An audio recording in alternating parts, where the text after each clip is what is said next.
honestly, I'm glad it's over.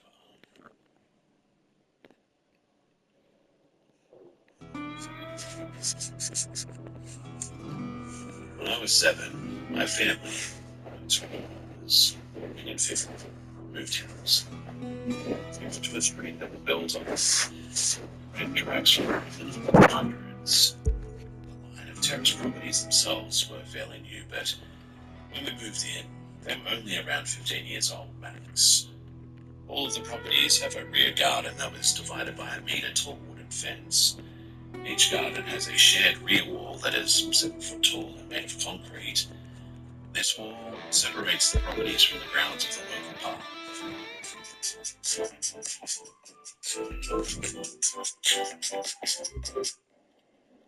So as a kid, I kept myself pretty much entertained all the time. The age gap between my brothers and I at that age was enough to be left out of most things, and my parents were recently divorced. So I would make up games and act out imaginary scenes. It was not uncommon to find me playing off by myself in the back garden. We had pet rabbits that lived in a hutch that was up against the back wall mentioned earlier. Being the curious child that I was, I used to like to sort of stand on the hutch and look over the wall into the park and people watch. I remember it being a warm night, and the sun was setting a bit later in the day. I don't remember the time exactly, but the way the daylight plays in my memory, it must have been around 7 p.m. I was out in the garden, people watching from my rabbit hutch vantage point, when I had the sudden urge to look over my right shoulder. With the way my house is laid out, the kitchen is at the rear of the house. If I were to enter the house, I'd open and walk through that kitchen. But my neighbor's house, which would be on my right side as I looked back, is a bit different. Their sitting room is at the rear instead. So I look over my right shoulder and my neighbor's back door is open. There are no lights on, so it's dark in the sitting room and I can't really make anything out. But I know that they have a sofa facing out, and it would be where I was looking. That's when I see what looked like 2 red dots, spaced apart, and not changing distance from one another, floating in the middle of this black room. I remember squinting, trying to figure out, what am I seeing? I kid you not as well. These 2 dots move in a smooth arc to the right and upwards, as if they were eyes on a face of someone standing up from the sofa. As they move, they seem to get a bit closer to the door, and I can make really nothing out except for... Welcome to beautiful Biscayne Bay, and today's live extreme event, Miami Surf and Turf. From the water to the beaches to the heart of the city, we're serving up a racing combo platter of everything that makes Miami great. Brought to you by Live. We make the cameras, you make the action. I'm back onto the rabbit hutch and immediately look behind me again. The figure with its red eyes is now standing in the doorway of their house, looking out into the garden. I went back into the house this time, and I do not go back inside. For this event, we wanted a sizzling, mouth-watering land. I've always been afraid of the dark. I especially hate looking out of windows at night, particularly into the back garden. Something jogged my memory of it a few years ago, though, and every time I talk about it, honestly, it makes me start tearing up. For this event, we wanted a sizzling, mouth-watering land sea odyssey that would leave our viewers hungry for more. And since Miami is practically synonymous with speedboats and sports bars, it was the only outlet in the continent that filled this racing recipe. So Bon Appetit, race fans, it's time to get cooking. No surprises at who's just taking the lead. Will the sun ever set on this competitor? Those cruise ships showcase one of the many luxuries Miami has to offer, while those bridge pillars showcase one of the many hazards our designers built into the course. I really have no reason to make this up. It's not drugs, it's not in the fall of 2017, started with freshman year at Michigan State University. The trail that Nancy knows, collectively Let's get out of the water and get ready for high-speed blow dries. The trail is colloquially called the rape trail because you enter it through a gap in a fence, and it can be known for some unsavory activity at night. I had never heard of a shooting happening there while I was there. Mainly it was just when kids went to smoke some weed and cigarettes, really. And we got friends with the one day after dark. I decided to go to the trail and smoke some weed, and I joined. I never smoked with them, as I got obviously interrupted, but nevertheless, I sincerely do not believe that everyone has anything to do with the story. Anyway, boys were doing their thing when a figure walked into the gap into the gate. We were at least 50 feet from this gap. It's the only people on the trail.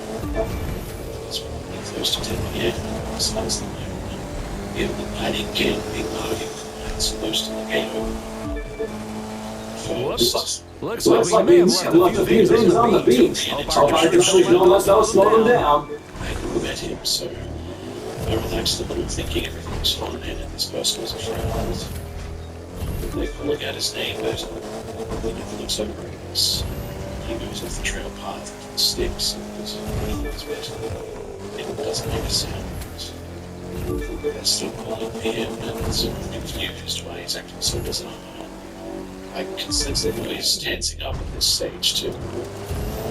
This is the only way that I can describe what happened next, but the boy moved into a very tall, at least 7 feet, completely pitch black, featureless, this human figure.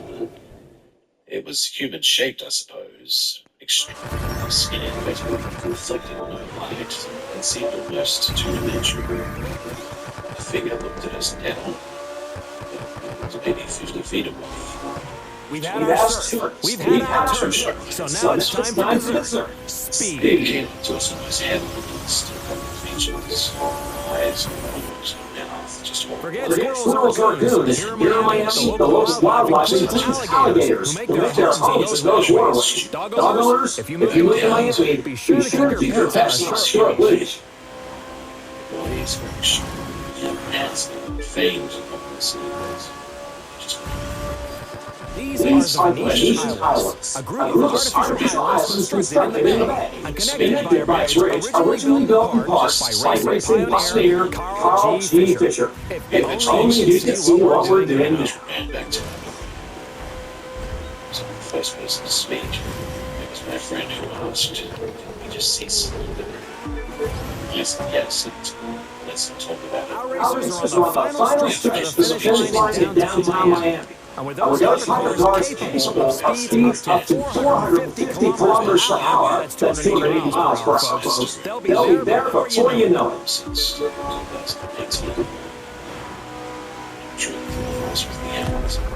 Yes, I was going to die that night.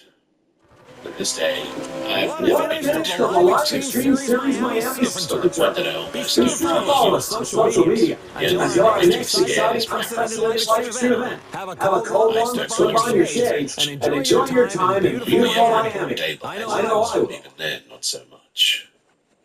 I have a deep respect for nature, and I know that the woods are just not my territory, especially at night. I still have no idea what you would categorize this as. I mean, I've called it a skinwalker, but I'm really not sure that that's accurate at all. Obviously, Slenderman isn't real, but minus the suit, it was kind of dead on, to be honest. I don't know. If people could provide more information, then I would like to learn more, and I can't be the only one who has ever seen something like this.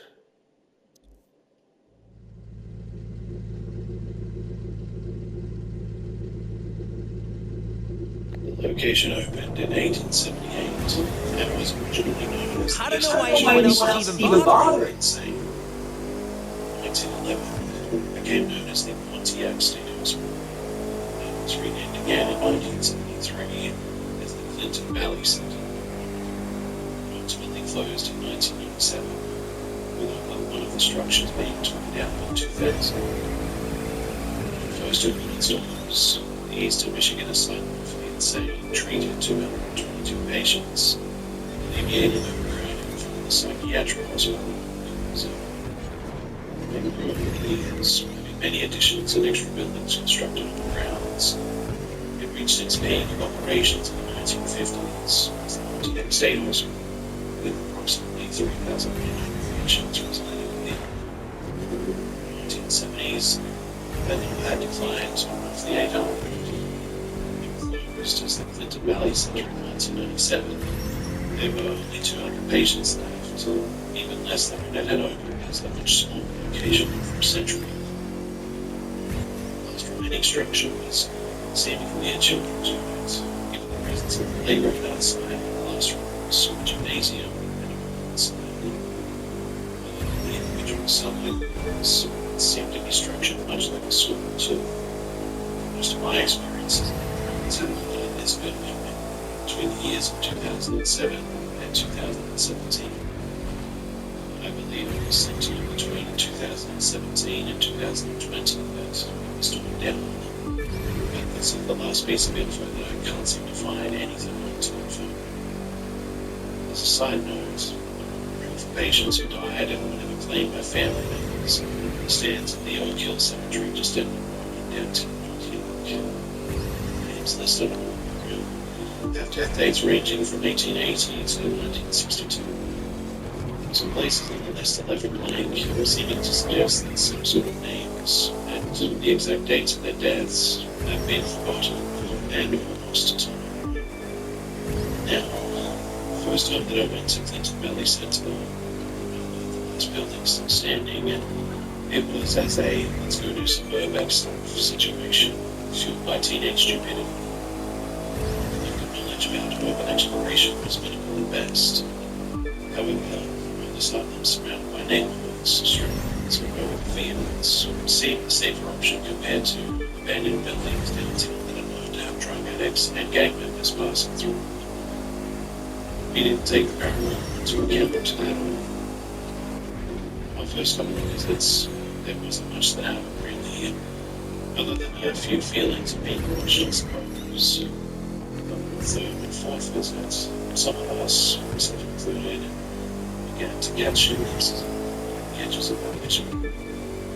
There's never any colour to them, just flickers of shadowy figures peeking around walls or darting across doorways.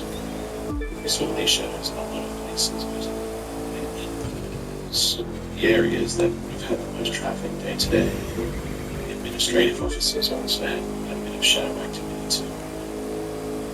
Sometime after the first shadow people also began to hear whispers. It was never anything clear enough to make any words out of, but still, it had the distinctive sound of human speech. It also sounded like children's. I seem to be the one affected most by this, as I could hear multiple whispers coming from the administrative offices the first time I went into that wing anyway. That's actually the reason that I never went in there too. Hearing those whispers, it filled me with a sense of dread so visceral that I just couldn't bring myself to go anywhere near that part of the building, even though others in our group went in with nothing to report back about. There was another time, though, that we found the entrance to the boiler room open. It was a large room with the door opening to a landing that then had a meeting. Go, go, go! A giant massive pipes machine. Stairs going up from the landing to an upper room. A set of stairs to the uniform that went down to the floor. A smaller room off to the side of this basement that opened out into a fucking pits inside the building. With a great hatch over the top of it.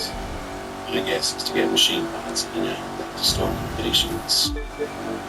It's more so it had access to maintenance to it. Ran under at least 4 small. Being about 3 feet away from the basement, forcing one to make a crouch with the body. And it's actually precipitated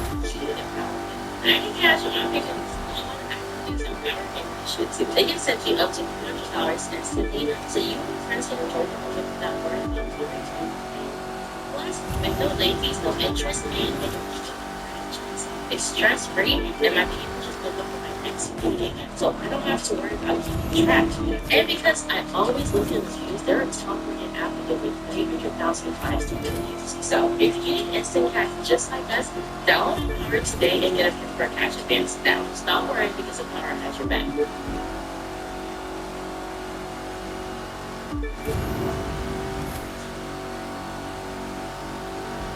Phone limits and even a stronger flashlight. So couldn't reach the end at that time. It was like the darkness of had substance to it. Staring into it too long gave some of us the urge to eat as well, which we don't need. We went in the basement then after that meeting. A couple of weeks after our short go into the basement, so through the fields in the which led me to feeling compelled to enter it by myself. I had packed a small lunchroom and sat down in the central corner. Yes, I know that entering an abandoned place alone was really a bad idea. That even if there wasn't a miracle where I swept in location, and I felt compelled to do so. These visits to the location have probably led me to believe that one of the safe zones would be living. I suddenly felt voices. Not so much negative and sharp ones as radical horrible that his face hit. I was to make out what they were saying, but they were directly in front of me, having a regular conversation as they walked down. The windows, they were busted out, so really I should go to the view of who it was as they walked by. I had no glass from the windows feature before at one point, but I never saw a single person. After that, though, I left quickly and quietly. Following my experiences with the disembodied voices and footsteps, my friends decided that we should go and check things out. At first, the place was as silent as the forceful times that it was. As we passed by the way, somebody mentioned that we've actually been up to the roof, figuring that since we were already next to the stairs, we get to the boiler room and we headed up, finding the roof access door to the section of roof this that was only for the area of the so we couldn't really however, one of the boiler room floated out of the enclosure was 7 and we'd never seen one. One of the other walls was also window was stuck out of the boiler and the two remaining walls were windows with two sections that we had never been to. You can see all of us from previous visits to the area when the doors to that it's inaccessible. Doors to our however, most of line doors into segregation. So most of them were outlets and a couple near the outskirts everything else on we decided to enter that section of the building. Since we knew that area was very dark. It seemed the only light entering it was through the windows of those 2 rooms and through the entrance to the ward itself. And yes, ward, because unlike the rest of the building, where patient rooms lined the corridors, this area seemed to be more like an actual hospital area. There was a sitting area where we entered, with a nurse's station in the middle. There was a hallway lined with doors to the patient rooms going back from either side of the nurse's station. Another hallway ran between the 2 at the far end of the ward. Between these hallways and the nurse's station was what looked to be a supply room, I would guess. In any case, we entered the ward and walked through the sitting area and down the hallway that ran alongside the courtyard. Next to the 2 rooms with missing windows, we found an unlocked set of doors that led into the hallway that had been blocked at the other end. We entered into the room nearest those doors, and some of the guys began talking about hopping out the window and into the courtyard, as there didn't seem to be any actual doors leading out to it. There was also an argument about the windows being just high enough that whoever went out there might not be able to climb back in. As this conversation was happening, me and one of my friends were standing near the door when we heard the distinct sound of crunching footsteps over the glass littering the sitting area. We quickly hushed the other guys and slowly closed the door, having enough presence of mind to make it look like the wind had caught it in case somebody else really was in the building with us. We all heard the footsteps continuing towards the sitting area, following our exact path before turning into the room next to us, and then closing the door. We heard more footsteps from inside the room, and complete silence. We kept completely quiet for like several minutes, during which we heard no other sounds. Eventually, one of the guys who had been talking and into the courtyard volunteered to sit on a windowsill and lean out to try and peek into that room. With a couple of others holding his arms and him, he looked into the neighboring room and saw nothing.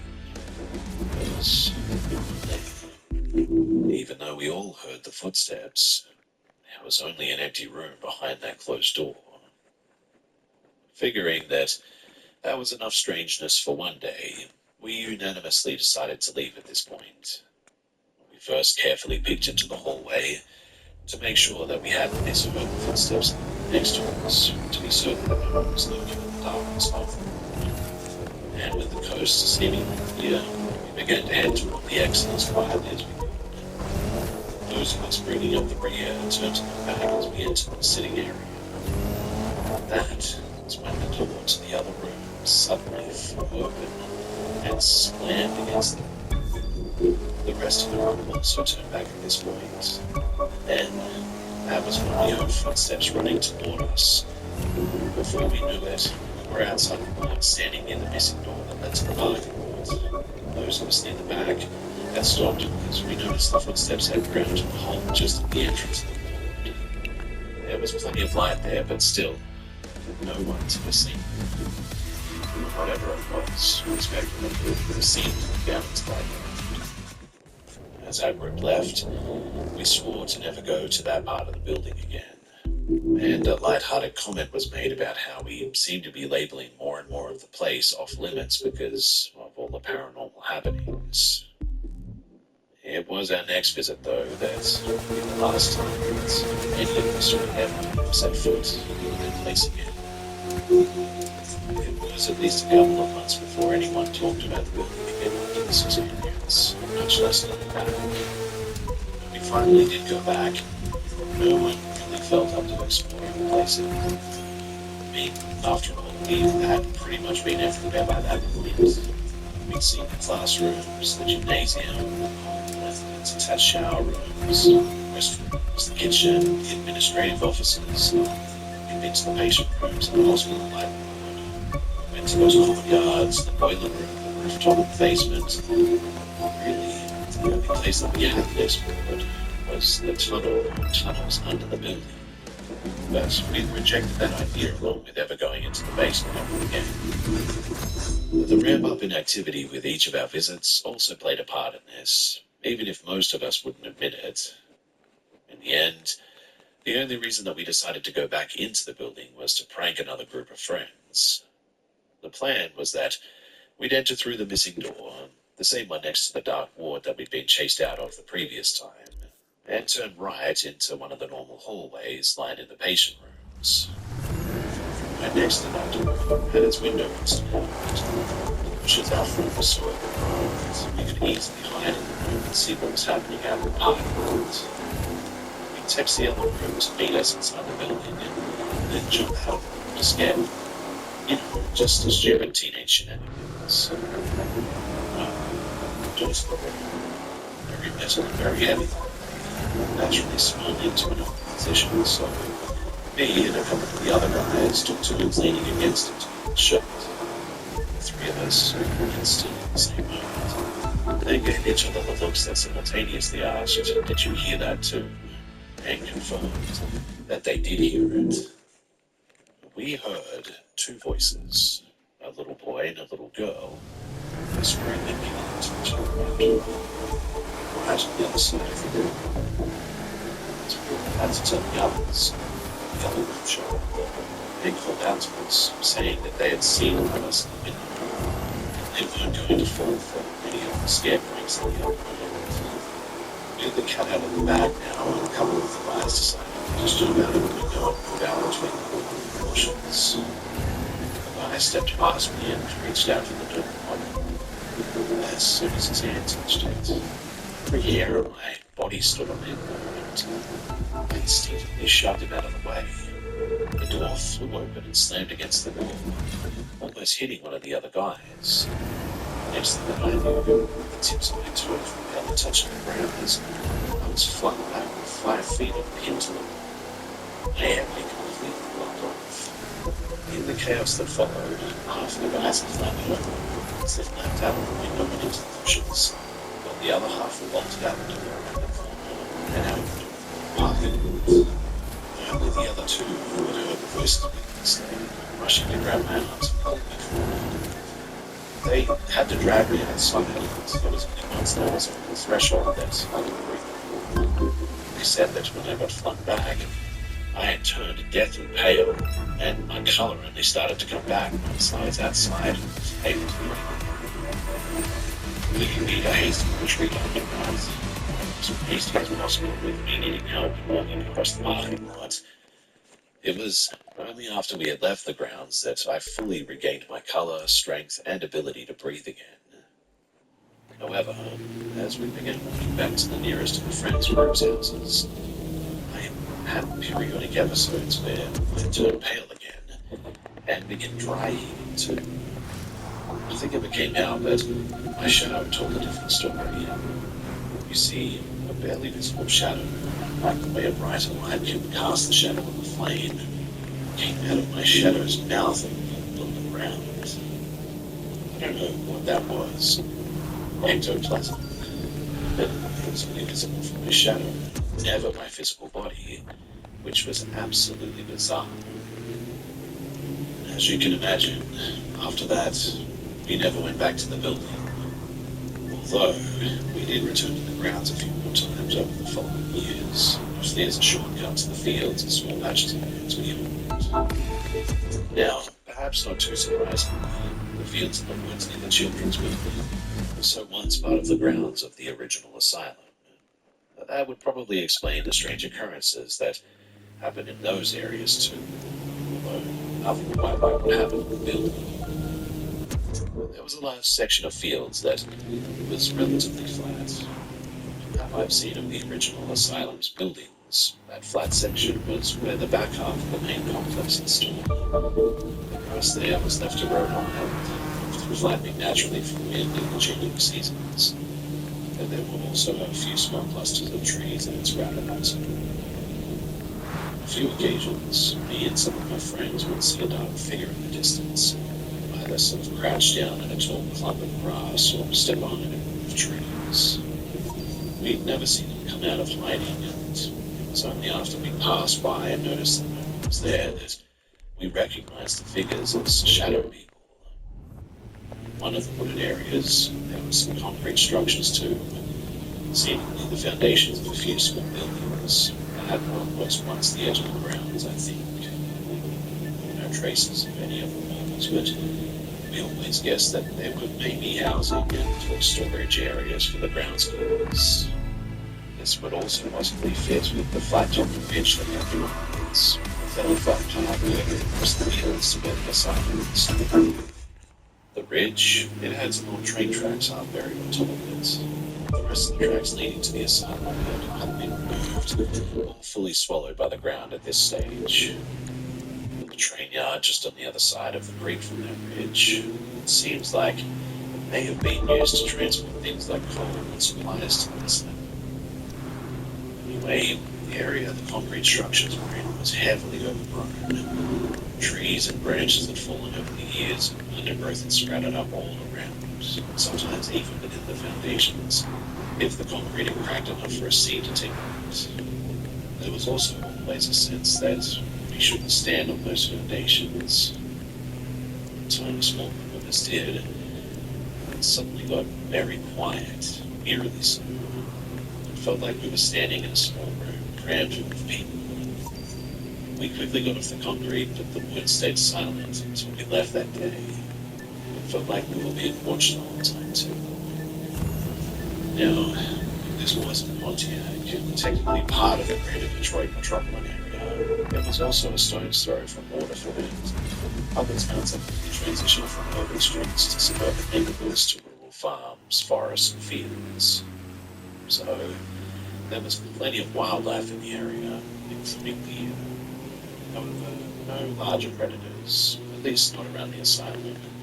Not even stray or feral dogs. Animal control was pretty good about that here.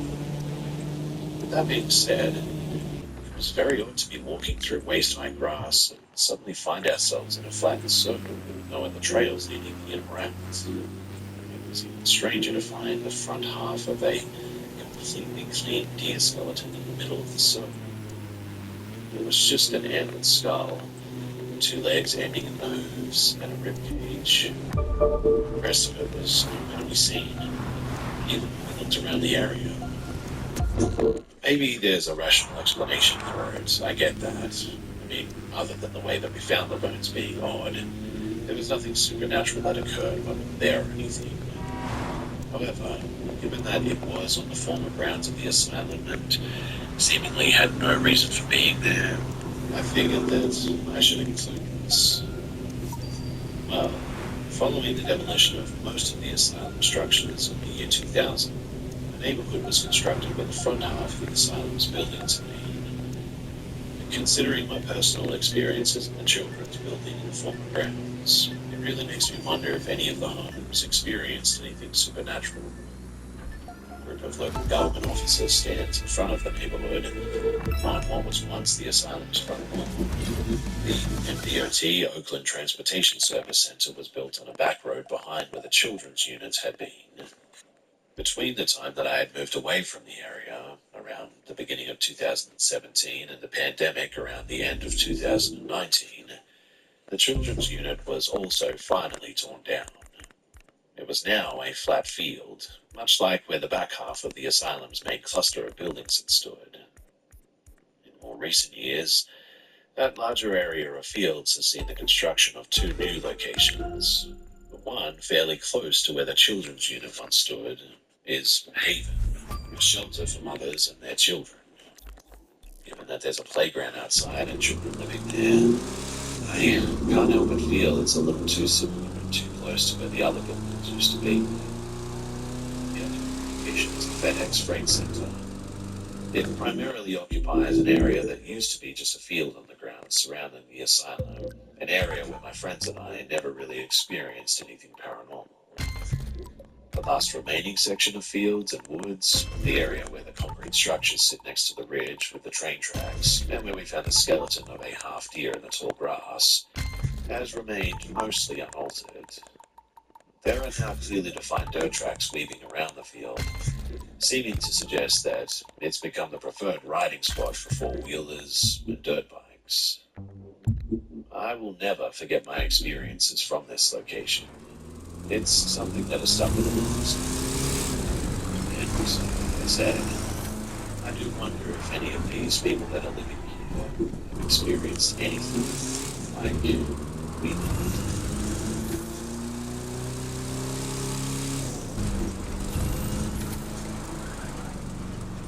So when I was a kid, I used to be terribly afraid of the dark.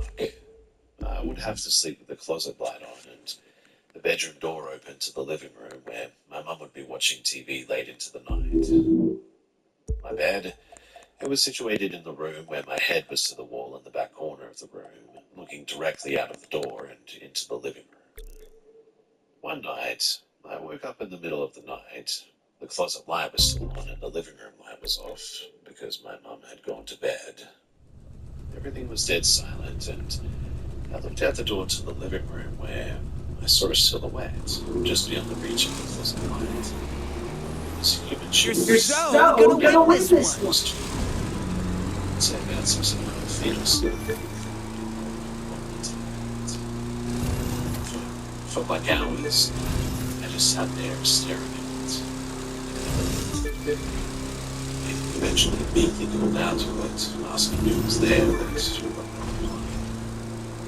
about a If it had been an intruder, that would have been a bad idea, but after this, I reached over to my bookcase and grabbed the light, keeping my eyes on the shape until it's fine. I took a flashlight, and there was nothing there, just the living room.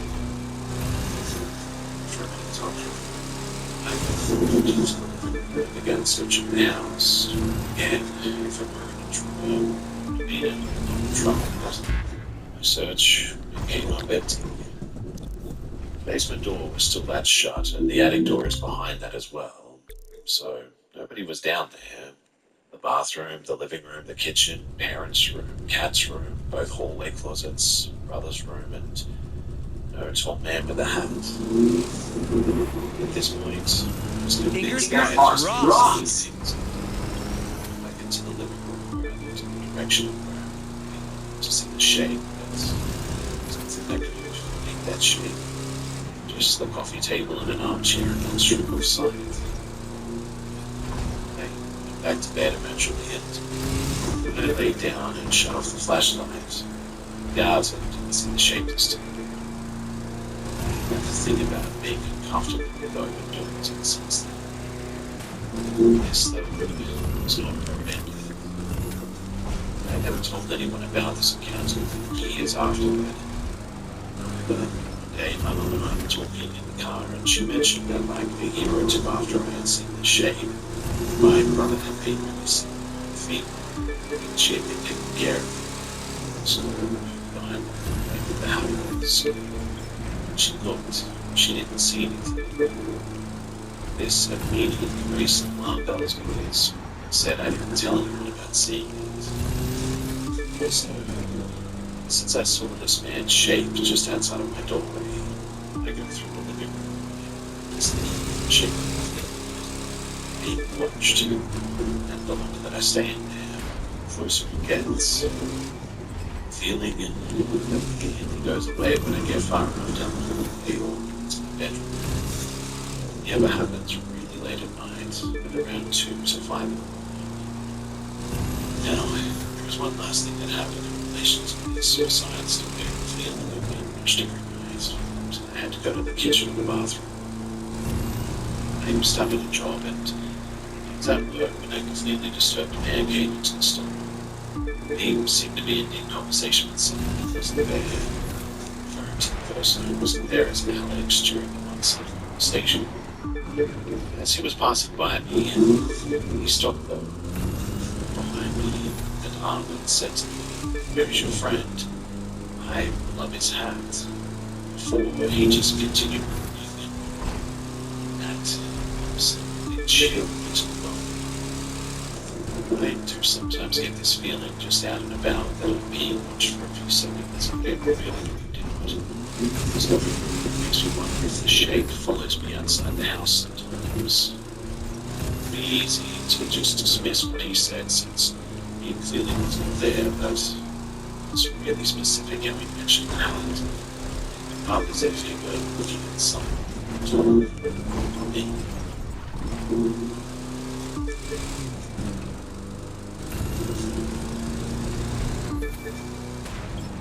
Needed a partner to go on a boat hunt with. It's nothing but he got attacked. He's been hunting for the better part of 40 years now, so I couldn't let him go alone, and so I packed up to hunt in the Toyami National Forest, Kings, in the Arctic Wilderness. This particular spot that we decided to scout was located north of Kings Canyon. It's mostly rugged, high Sierra deserts. But this spot has a creek running way up high, and we figured if the deer would come to drink, then that would be a good place to go naturally. So we set up camp at the entrance to the canyon, and there's bugs, birds, bees, all sorts of wildlife just bustling around. Lots of dense green bush all over, and some big junipers sprouted all over too. We came up and head up the canyon to see if we could find any sign. About 1.5 miles in, though, my pop stops and is dead silent. He whispers to me, "Do you hear anything?" I pause, holding my breath and listen, but nothing. So I tell him that. "No, Dad, I got nothing." He responds and says, exactly. There's no birds, no squirrels, no chipmunks. Son, there's not even insects here. Then it hits me. He says, Come on, you can do it. there is the blitz for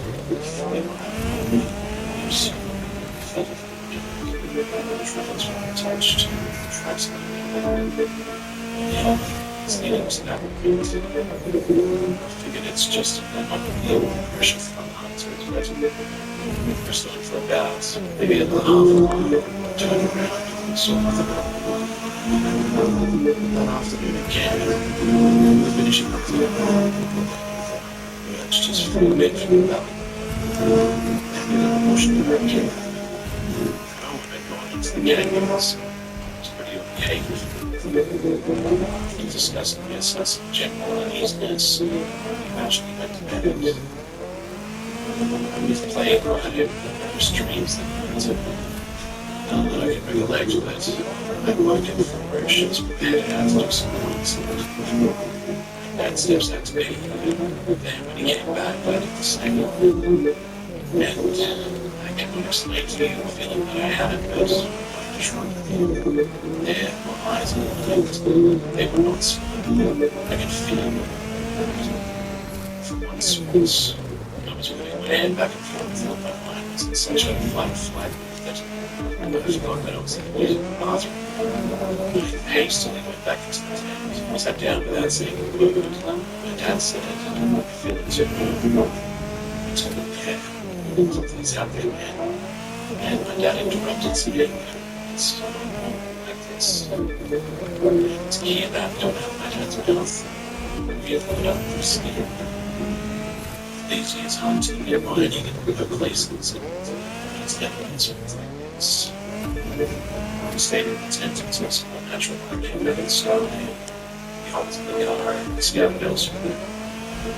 I keep racking my brain about it though. I was thinking, maybe it's just a bit of one, but I've been in some bad situations before. I used to work in prison and had to work overseas.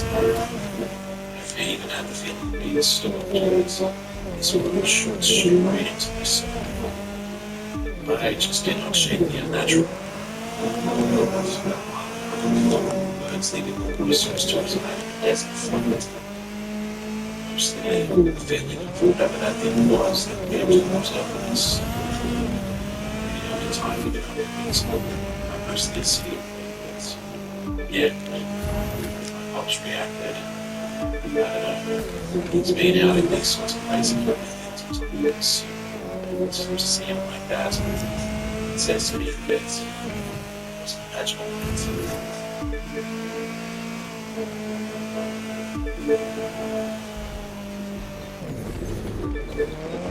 So I'm just going home from my night shift. I just had the craziest night of my life. I work in an aircraft that was built in the late 40s at a well-known airport in the UK. It is well known by many people around the airport that lots of strange things have happened in this hangar, including people running out of the hangar in the early hours of the morning and refusing to work a night shift there ever again. Well, I had an experience myself a year ago whilst it was undergoing refurbishment. I was the only person in the hangar, and whilst getting some things ready for an aircraft, I heard 3 knocks on a door that connected to a fire escape from the room that I was in. For some reason, I assumed that someone was playing a prank, and I knocked back on the door. A minute later, I heard it again, and instantly shivers ran down my spine. I ran out of the room, looked in the fire escape, and it was there. I sprinted out of there. Listen to the engine. It's saying, Back let's wait. had that experience. It's like seeing black figures and hearing noises. I only found this out a couple of days ago, but sadly somebody took their life in hand. They went to the top floor of the rooms and back of that area, and I myself was unfortunately. I set up shifts. I think that my colleagues went actually around the hangar. Well, that's from another company that was. They found a chair. Oops. Large groups to the floor. It's like a bag. Top floor just has a railing. All the bed. That's goes get those. There's also writing on metal rafters that is in the name just away. The day that's it. I was stunned and hanging each other's names. They must have been up. It's a horrible sick brain. That was where they are. That's in the bag. This time was my first one at the shift. The first thing I did was to go back up to the sweat. I didn't believe what they were saying. So I got the chair and the cross were I didn't know. It was something absolutely red. Red. It was painful. I love that it's saying this definitely was evil. It's evil. I still don't believe it's it's just so ridiculous. It's a cringe horrible, right? It would almost run to an angry state of wasting. But if we're the aftermath, later on that night, we got together with the guys from the other company and were explaining that bit of handling. The boss took them up there to show. I cannot even believe what I saw with my own eyes.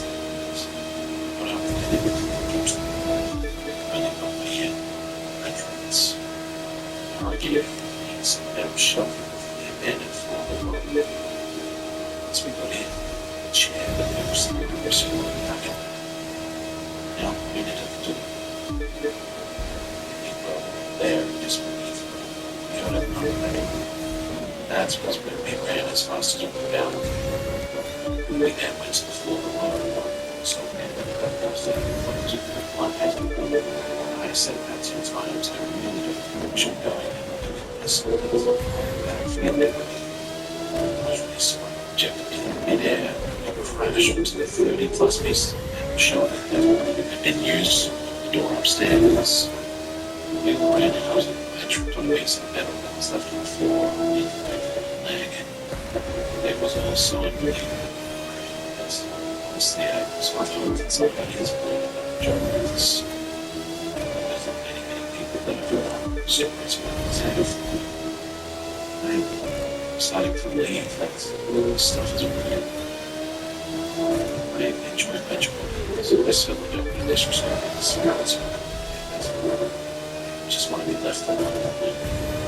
So I'm having tips for making sure that it isn't affecting how to deal with it if they have. Obviously, they don't want us going to the upper floors, but the experience that I had before was on the ground floor. If I could get some feedback for this, that would be great, as the whole situation has completely blown my mind.